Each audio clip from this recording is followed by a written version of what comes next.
for my father who took his life when I was 7 years old. Dear John, can I ask you some questions? If you were a father, why couldn't you be bothered? Did you opt to quit because living was harder? Were you aware you left me without your guidance?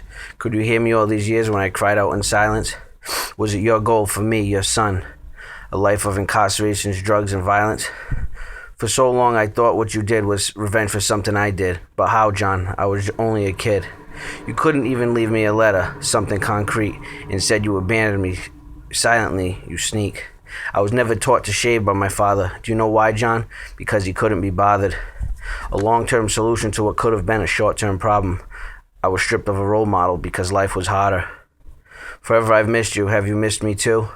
Sports, holidays, and graduations, all things I've experienced without you. Addiction, institutions, prisons, pain, and fear. For all these miserable things, you were there. I want to love you, but it's easier to hate. For me to forgive you, I know I must do. I must live my life now. Just know, I make mistakes too.